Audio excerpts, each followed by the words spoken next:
News and views பகுதியை பார்க்கலாம். News and views பகுதியில் முதலாவதாக நம்ம தேர்ந்தெடுக்கக்கூடிய செய்தி, வங்கதேசத்தில் வன்முறை அப்படின்றது தொடர்ந்துட்டு இருக்கு. ஆனால் அதே நேரத்தில் இடைக்கால அரசை அமைப்பதற்கான முயற்சிகள் ஒரு பக்கம் இராணுவம் தொடங்கியிருக்கு.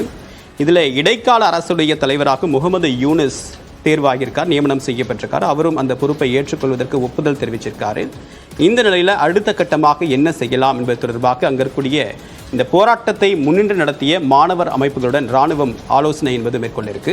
அதே நேரத்தில் சிறையில் அடைக்கப்பட்டிருந்த அரசியல் கைதிகள் பலர் விடுவிக்கப்பட்டிருக்காங்க. பிரதான எதிர்க்கட்சி தலைவராக இருந்தவரும் விடுவிக்கப்பட்டிருக்காரு.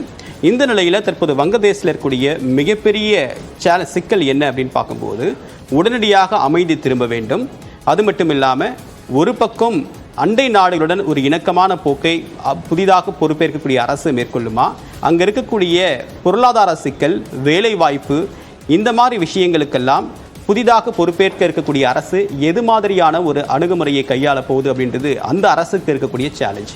அதே நேரத்தில் ஷேக் ஹசீனா பிரதமர் பதவியை ராஜினாமா செய்து இந்தியாவில் தற்போது இருக்கக்கூடிய அடைக்கலம் பெற்றிருக்கக்கூடிய ஷேக் ஹசீனா பிரிட்டனுக்கு போகிறதுல ஒரு சிக்கல் இருக்குது. அங்கே அந்த அரசுடைய வெளியுறவு கொள்கையில் இருக்கக்கூடிய சிக்கலின் காரணமாக அவங்க பிரிட்டன் போகிறது அப்படின்றது ஒரு இடைக்காலமாக தற்காலிகமாக ஒரு தடை ஏற்பட்டிருக்கு. இதன் காரணமாக இந்தியாவில் அவங்களுடைய நாட்கள் இன்னும் நீளம், அவங்க தங்கக்கூடிய நாட்கள் அதிகரிக்கும் அப்படின்ற ஒரு தகவலும் இருக்குது. ஸோ இந்தியாவை பொறுத்த வரைக்கும் இந்தியாவை சுற்றி இருக்கக்கூடிய 6 அண்டை நாடுகளில் ஒரு தீவிரமான பிரச்சனை இருக்குது. பாகிஸ்தானில் பிரச்சனை, ஆப்கானிஸ்தானில் பிரச்சனை, மியான்மரில் பிரச்சனை, வங்கதேசில் பிரச்சனை, இலங்கையில் சீனாவுடைய ஆதிக்கம் அப்படின்றது ஒட்டுமொத்தமாக இந்தியாவை சுற்றி இருக்கக்கூடிய நாடுகள் மத்தியில் ஒரு மிகப்பெரிய ஒரு டிப்ளமேட்டிக் கிரைசிஸ் தற்போது அந்தந்த நாடுகள் சந்திச்சுட்டு இருக்காங்க. ஸோ சீனா ஒரு பக்கம் இந்த சின்ன நாடுகள் எல்லாமே தங்கள் பக்கம் ஈர்ப்பதற்கு எல்லா பொருளாதார முயற்சிகளையும் ராஜாங்க ரீதியான முயற்சிகளை மேற்கொள்ளக்கூடிய நிலையில் தெற்காசியாவில் தன்னுடைய ஸ்திரத்தன்மையும் பலத்தையும் தக்க வைக்க வேண்டிய நிலை தற்போது இந்தியாவுக்கு ஏற்பட்டிருக்கு. ஸோ இந்தியா இந்த வெளியுறவு கொள்கையை எந்த அளவுக்கு சாதகமாக பயன்படுத்திக்க போறாங்க, இந்த சவால்களை எப்படி கடக்க போறாங்க அப்படின்னு நம்ம முக்கியமாக கவனத்தில் பார்க்க வேண்டியதாக இருக்கு.